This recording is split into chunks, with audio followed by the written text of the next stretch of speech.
오늘도 이 은혜 말씀을 읽고 묵상하고 삶에 적용하는 우리 모두에게 하나님의 크신 은혜가 있게 되시기를 주님의 이름으로 축복합니다. 오늘 함께 묵상하실 본문은 출애굽기 4장 10절로 17절의 말씀입니다. 하나님의 부르심 앞에 모세는 자신의 언변이 부족하다며 하나님의 부르심 앞에 계속해서 도망가고 있습니다. 그런 모세를 하나님은 포기하지 않으시고 설득하시며 하나님께서 아론을 붙여주시고 모세와 아론의 입에 하나님의 말씀을 주시겠다고 모세를 설득해 가고 있습니다. 그러나 이미 하고 싶지 않았던 모세는, 지난날의 상처 속에 매여 있었던 모세는 보낼 만한 자를 보내소서라고 말하며 끝까지 도망가고 있는 것입니다.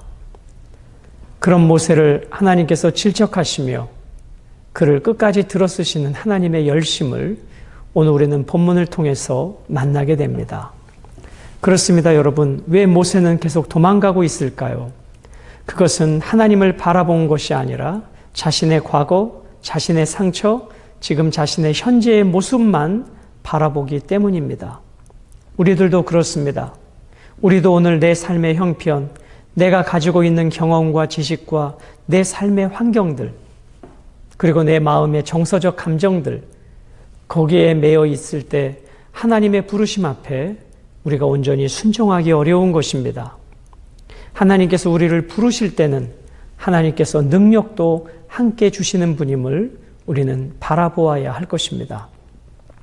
자, 이제 하나님과 모세의 계속되어지는 대화를 우리 본문을 통해서 함께 나누어 보도록 하겠습니다. 10절은 하나님 앞에 네 번째 핑계대는 모세의 모습이 그려지고 있습니다. 모세가 여호와께 아뢰되 오 주여, 나는 본래 말을 잘하지 못하는 자니이다. 주께서 주의 종에게 명령하신 후에도 역시 그러하니 나는 입이 뻣뻣하고 혀가 둔한 자니이다. 하나님께서 내게 사명을 주시기 전에도 나는 말을 못하는 자였고, 하나님께서 사명을 주신 이후에도 나는 여전히 말을 못하는 자입니다. 나는 과거도, 어제도, 오늘도, 앞으로도 말을 못하는 자일 것입니다. 이제는 자신의 능력의 부족을 내세우며 하나님의 부르심 앞에 핑계대고 있는 것이죠. 여러분, 우리는 3장을 통해서 자신의 정체성과 하나님의 정체성에 대하여 문제 삼으면서 하나님께서 주신 사명을 2번이나 모세는 거부했죠. 그런 모세에게 하나님께서 몇 가지 기적을 보여주셨습니다.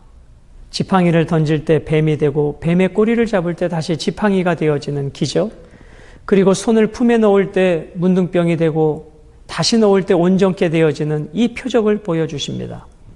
그래도 도망가는 그 모세를 향해서 하나님은 나일강에 물을 또 부을 때 핏빛같이 변하게 되어지는 하나님의 표적을 보여주십니다. 그러나 모세는 계속해서 도망가고 있는 것입니다. 그만큼 모세가 40년 전에 이 애굽의 왕궁을 떠나올 때, 애굽 땅을 떠난 미디안 광야로 올 때 그는 사람을 죽인 살인자로 낙인을 찍혀 여기까지 도망오지 않았습니까? 애굽에서는 살인자요, 그리고 히브리 민족의 입장에서 보면 지도자로 인정받지 못한 지도자, 그래서 다시는 애굽 땅으로 돌아가고 싶지 않은 과거로부터 나왔던 곳을 다시 들어가서 히브리 민족을 이끌어내야 하는 모세의 마음은 누구보다도 두렵고 무섭고 착잡했을 것입니다. 자, 그런 모세를 하나님께서 어떻게 설득해 가시는가? 모세는 계속해서 부정하고 있습니다. 어제도 그제도 지금도 역시 나는 언변이 어눌한 자입니다. 말과 행동이 부족한 자입니다. 자, 그런 모세에게 하나님께서 능력과 약속을 11절과 12절에 주고 계십니다. 여호와께서 그에게 이르시되 누가 사람의 입을 지었느냐? 누가 말 못하는 자나 못 듣는 자나 눈 밝은 자나 맹인이 되게 하였느냐? 나 여호와가 아니냐? 하나님께서는 모세에게 2가지 수사의문문으로 질문을 하십니다. 누가 사람의 입을 지었느냐? 또 한 가지는 누가 말 못하는 자나 못 듣는 자나 눈 밝은 자나 맹인이 되게 하였느냐? 자, 초점은 누가에 있습니다. 누가 사람의 입을 지었느냐? 지금 너가 말을 못한다고 어눌하다고 핑계대고 도망가고 있지 그 입을 누가 만들었느냐? 내가 만들지 않았느냐? 누가 말 못하는 자나 못 듣는 자나 눈 맑은 자나 맹인이 되게 하였느냐? 내가 아니냐? 그러므로 내 창조주인 내가 너의 입에 능력을 줄 것이다. 너의 입에 할 말을 줄 것이다. 그러니 그만 핑계대고 12절에 뭐라고 말씀하십니까? 이제 가라 말씀합니다.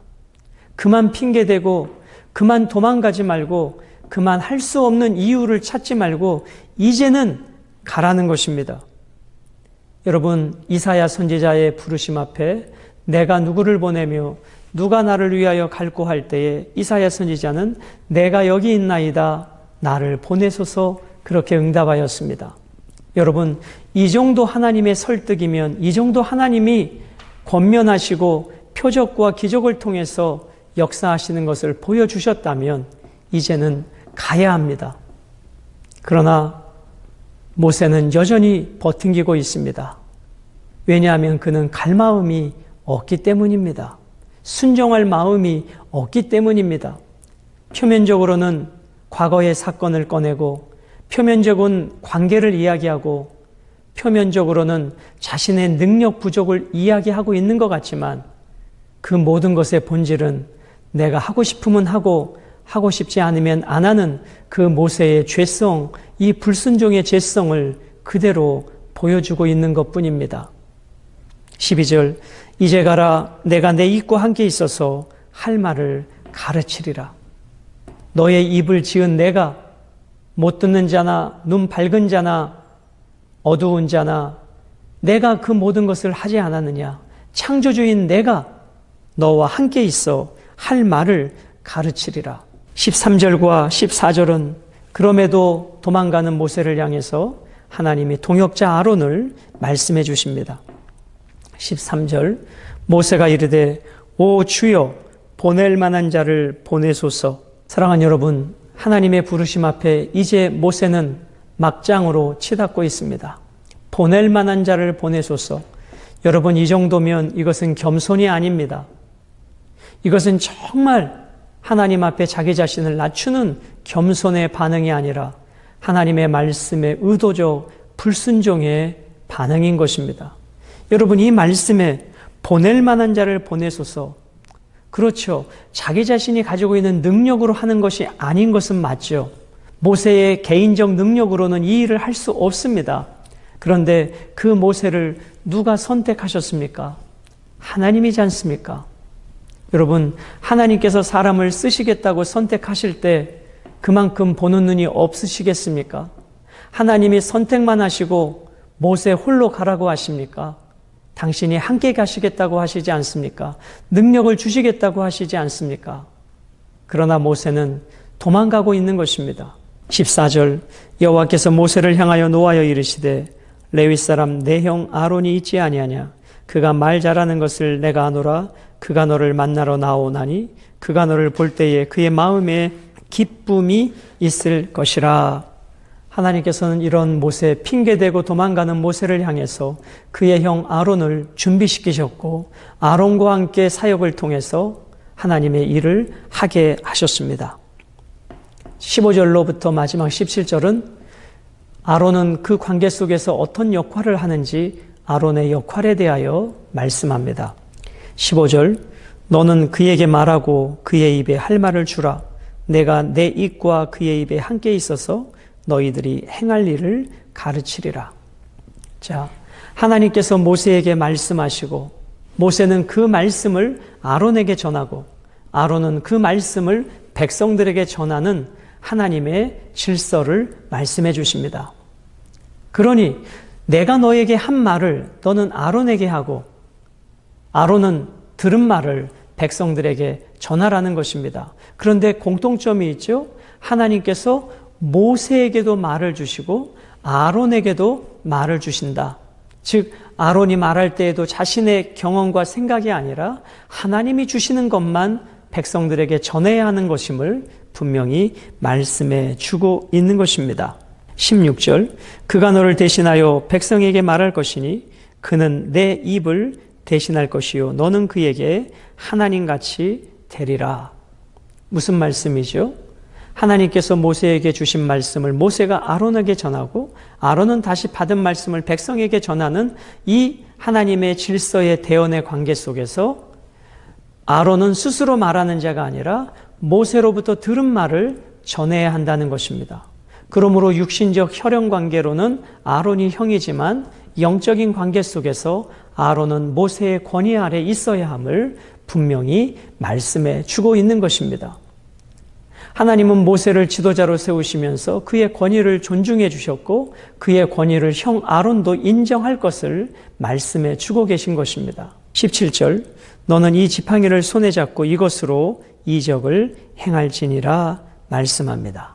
하나님이 내 손에 있는 것이 무엇이냐 물었던 그 지팡이를 가지고 하나님께서는 이적을 행하시겠다라고 말씀해 주고 계십니다. 사디 고레스텐이라고 하는 사람은 이런 말을 했습니다. 말을 할 수 있다는 점 때문에 사람은 짐승보다 낫습니다. 그러나 바르게 말하지 않으면 짐승이 그대보다 나을 것입니다. 오늘도 말씀 앞에 서 있는 동역자 여러분, 우리가 무슨 일을 할 때 말을 청산유수처럼 잘하고 언변이 좋은 사람이 일을 잘하는 것이 아닙니다. 특히 주님의 일은 그렇습니다. 오늘 중요한 것은 하나님이 그 입에 함께 하느냐가 중요한 것이지 그 사람의 언변 자체가 중요한 것이 아니라는 것입니다. 그러므로 우리는 내가 말을 잘하고 못하고 내가 개인적으로 보는 내가 능력이 있고 없고가 중요한 것이 아니라 하나님께서 오늘 쓰시겠다고 하실 때 우리는 어떠한 자세로 그 부르심 앞에 응답해야 하느냐 하는 것입니다. 오늘 이것은 너무나 중요한 부분입니다. 많은 사람들이 자기 자신이 받았던 상처에 많은 사람들이 자기 자신이 가지고 있는 그 능력에 갇혀 있어서 하나님의 부르심을 거부하고 불순종하는 일들이 얼마나 많이 있느냐 하는 것입니다.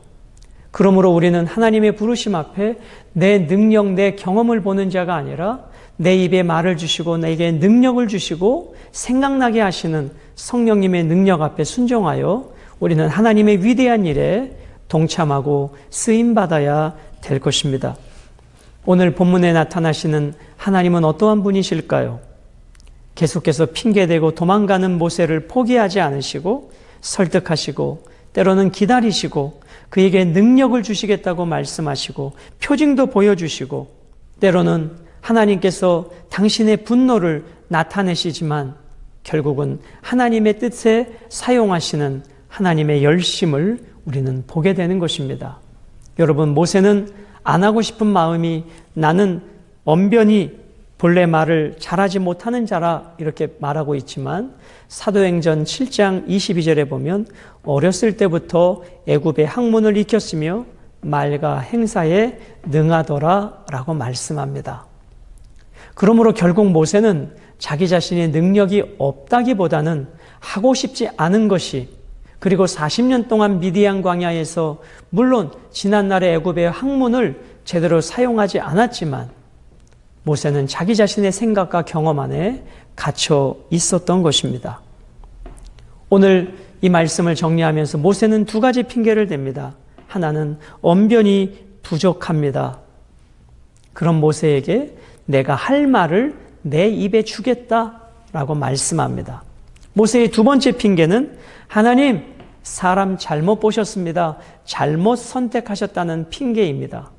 그런 모세에게 형 아론을 말씀하시며 그와 함께 일할 수 있도록 하나님은 그를 돕고 계신 것입니다. 오늘 우리는 이 말씀을 우리의 삶에 어떻게 적용할 수 있을까요? 나의 과거의 실패, 나의 과거의 아픔, 현재 가지고 있는 내가 보는 나의 능력이 아니라 하나님의 능력을 보십시오. 그리고 하나님이 부르시고 쓰시겠다고 하실 때 여러분 그 기회를 놓치지 마십시오. 그것은 우리에게 너무나 복된 기회입니다. 하나님의 부르심 앞에 순종함으로 쓰임 받으십시오. 하나님 앞에 쓰임 받는 그 기쁨을 누려보시지 않겠습니까? 내 경험, 내 지식으로 쓰여지는 것이 아니라 하나님께서 주시는 능력과 하나님께서 주시는 그 권세로 우리는 하나님의 일에 동참하게 될 것입니다. 때로는 억지로라도 동참하십시오. 그리고 이렇게 기도해 보십시오. 하나님, 내게 자원하는 마음을 주옵소서. 그러나 혹 자원하는 마음이 없다 할지라도 하나님의 부르심 앞에 나를 쳐 복종해 가면서 쓰임받을 때 하나님의 위대한 역사에 우리는 동참하게 되고 하나님이 하시는 일을 경험하게 될 것입니다. 이 놀라운 일에 오늘도 우리의 삶을 부르시는 아버지 앞에 주님, 내가 여기 있습니다. 나를 써주셔서 감사합니다.